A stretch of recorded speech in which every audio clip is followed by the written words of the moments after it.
if this is a game, I think we all put Florida State on notice on, but the rambling wreck from Georgia Tech and a hell of an engineer, oh my gosh, give them credit. We all said this is a dangerous game, and Georgia Tech went out and took care of business. They did. They take care of business. But all I got to say is Florida State fans, the same thing, make you laugh, make you cry. All right, they gave me the business all last year about the knee and everything, and they came back and bit them right where? Right square on that booty. All right. Man, I was talking about. I'm just saying. Listen. The most surprising thing to me, and when I'm watching the game, is that Florida State got dominated on both sides of the ball, bro. I'm talking about physically dominated, whipped. Yeah. And that was surprising me because they had a vaunted offensive line that were bringing them back seniors and juniors, and then they had a defensive front that, quite frankly, everybody was saying this defensive front is probably the best defensive front in the ACC. And both sides of the ball. And I was telling Matt, this was like deja vu to me because I didn't know the defensive coordinator. Because I remember last year I was watching Clemson-Duke.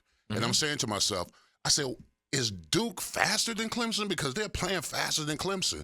And then to find out, I'm watching the game again, says Georgia Tech is playing faster, a lot more physical than Florida State. And then to find out the same defensive coordinator at Duke. Tyler Santucci. Yes, he's the defensive coordinator at Georgia Tech. They weren't no Mr. Simons. I was losing my mind, man. Yeah, I'll tell you what. So FSU took the ball and went right down the field. Yeah, they did. And I was like, all right, this might be a problem. And then Tech gets the ball. First play, Haynes doesn't get touched for like 8 yards and goes like 21. And I was like, we might have a game here. And it did, and it happened. It was like when you can control the line of scrimmage like Georgia Tech did, and you can keep Florida State off the field, you can give them, there was 6 minutes and 23 seconds to play in the game when it was tied. Yeah. 6:23.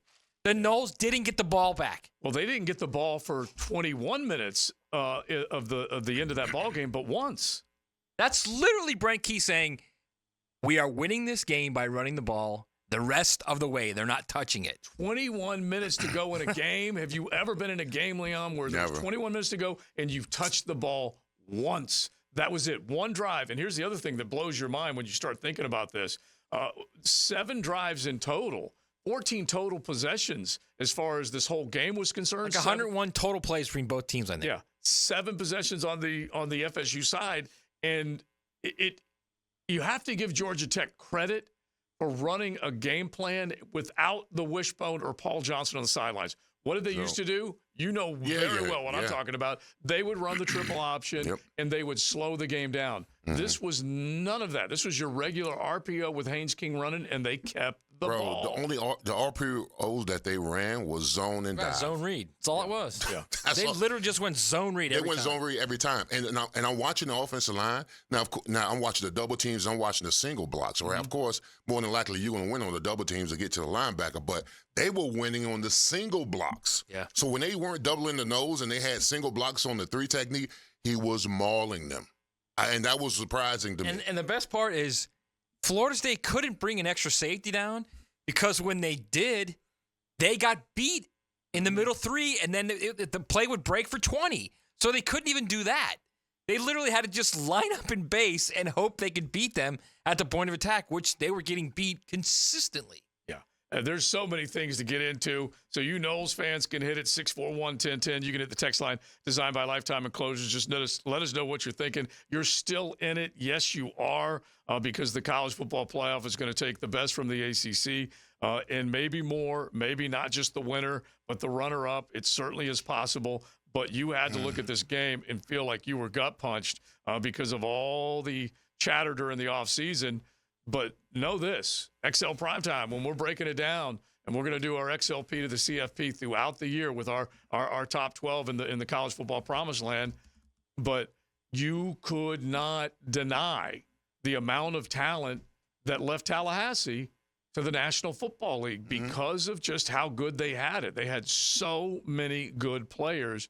And when you reload, especially when you talk about the transfer portal and being able to just basically go get a bunch of guys and drop them in these spots and expect the same thing to happen, it's not easy. And then you ask this very basic question. Name the game that DJ Uyunglele has helped a team come from behind to win. He did it at the end of this game with the drive to tie it up, but did not make enough plays in this game to get them over the top as a 10.5-point favorite. Yeah, I mean, listen, the short and intermediate stuff he was good at, but the long ball, anything past 20 yards, I mean, all his balls that were going past 20 or 30 yards were going out of bounds. There was no touch, no feel on them. And then Matt was talking about this when they did run the quarterback option, he in there tiptoeing. I mean, instead of him taking off, running the ball like Haynes King was, he was trying to move and maneuver. I said, bro, run the ball. And I wasn't even rooting for him. I was just frustrated watching him doing that the whole game. So I'm going to take a different take here because I almost think this is a lot like what happened with Florida last year with Billy Napier and Graham Mertz. Yeah. He didn't trust Graham Mertz last year, the first 4 or 5 games of the season. And then finally, as he slowly began to trust him and let him throw the ball a little more downfield, the offense got better. Yeah. I think DJ was hamstrung a little bit by the play calling. I really do. I think they went in that game thinking, all right, we're better than them on the lines of scrimmage. We're going to run the ball. We're going to play great defense. We're going to just do a lot of short stuff with DJ, and we're going to get out of here with a dub. And the reality is that wasn't going to work, and they should have seen that much earlier, and they didn't. So when you're talking about the last drive where they've got to have points, right? Right. You got to score, okay? He completes 2 fourth-down throws. Once against 3 rush, 8 drop, which is a difficult throw. Right. And then another time against 7 rush, 4 drop. They picked up the blitz. He hit Benson on the deep end. Yeah, the throw to Benson was. Both those plays were very good throw plays. And they were the only 2 throw plays like that the entire game. Now they had problems protecting much of the game, but still, if you're looking for a scapegoat for this game, it's not DJU. It's the lines of scrimmage. That's the problem. Well, here's what has to blow your mind if you are either FSU fan, alumni, whatever, diehard. Here's one off the text line designed by Lifetime Enclosures. I'm man enough to admit it. We drank the Kool-Aid coming out of Tallahassee, and we are fool's gold. What a disgraceful performance, and you guys were correct. But I put the loss on Mike Norvell and that coaching staff, and I heard from a number of guys over the weekend that were just all on his case. You can't help but see success early in a game because you kind of have those prescribed plays. You know what I'm talking about, Leon, where you just got a scripted number of plays that you want to run. And then that defense decides, okay, now that I put eyes on you, I see what you're going to try and do. Now I'm going to start taking stuff away from you. And that's what they basically did. And they didn't have enough guys that could stretch the field.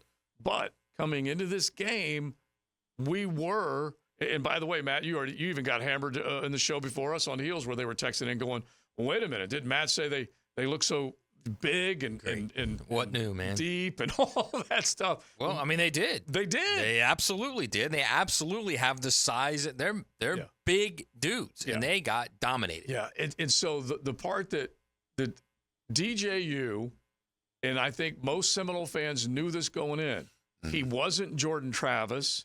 He wasn't going to be as gifted as Jordan Travis. You were hoping that he would come in and take that next step in his maturation after going from Clemson to Oregon State and then coming back. We knew what we had seen when he was wearing a former ACC school uniform. And I kind of agree with Matt. It wasn't necessarily him that lost this ball game, but listen to these numbers. 3 of his 19 completions traveled, wait a minute, let me make sure I got that right. Yeah, traveled 5 yards or more downfield. That's it. Okay? He's just running the plays that are called, bro. That is it. Yeah. You can't blame him for running the plays that are called because when they needed him to throw downfield, he got the 2 key fourth down throws. He got an interference call on another deep throw, right? So I don't look. I'm not putting this on him, and believe me, I've been as big a critic as anyone on DJU, but I'm not putting this loss on him. No way. He did not play poor enough for them to lose the game. Okay, so when you're talking about he did basically exactly what they thought he would do. He completed about 65 to 70% of his passes. He averaged about 6.5, 7 yards per attempt. And he didn't turn the ball over. That's all they wanted from him. He gave them what they wanted. Right, but when you say, all right, I don't know exactly how many guys were open down the field, and it may have been all protection, but 13, basically a half dozen of the passes went 5 yards or more. 13 of 19 did not. That's him settling for the short stuff, or that's what the play was, or that's the play call. There's more than one guy running in a pattern. You know that. No, I know that, but my point is, if they're telling him to take this first level throw, that's what he's throwing. It's not unlike what was going on with Graham Mertz last year. It was all dink and dunk early on, and then it finally developed into something more than that. Yeah. Hey guys, Taylor Dahl here. Thanks so much for checking out 1010XL Seminoles page. If you're looking for more college football content, you can head over to the Gators page, or if you want some professional football content, check out our 1010XL Jaguars page.